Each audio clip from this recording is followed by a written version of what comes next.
Hi friends, ఈ అబ్బాయిని అయితే చూడండి. ఇది వరకైతే జేసీపీ వర్క్ మిషన్ ఆపరేటర్ కింద చేసేవాడు అనమాట, పెద్ద మిషన్ మీద. ఇప్పుడైతే పనులు లేక కోరీ పనులు ఏవైతే మిషన్ వర్క్లు ఉన్నాయో అన్నీ ఆపేశారు, అన్నీ లేక ఆ మిషన్ వర్క్ చేసుకునే ఆపరేటరు ఈరోజు వేరే పని చేయడానికి అవకాశం లేక తన కుటుంబాన్ని పోషించుకోవడానికి చూడండి, తనకు అలవాటు లేని పని ఆ కత్తి పుచ్చుకుని ఆ పొలం వచ్చి ఆ కొమ్మలైతే నరకడం ఇలాంటి పని అయితే చేస్తున్నాడు అనమాట. ఇలా చేస్తే తనకి రోజుకి 400-500 ఇస్తారు.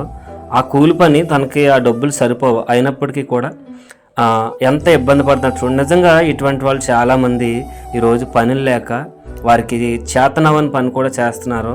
ఈ తమ్ముడైతే నాతో చెప్పుకుని చాలా అయితే బాధపడ్డాడు అనమాట. మరి మీరేమనుకుంటారు ఈ వీడియో మీద కామెంట్ చేయండి. Okay, bye friends.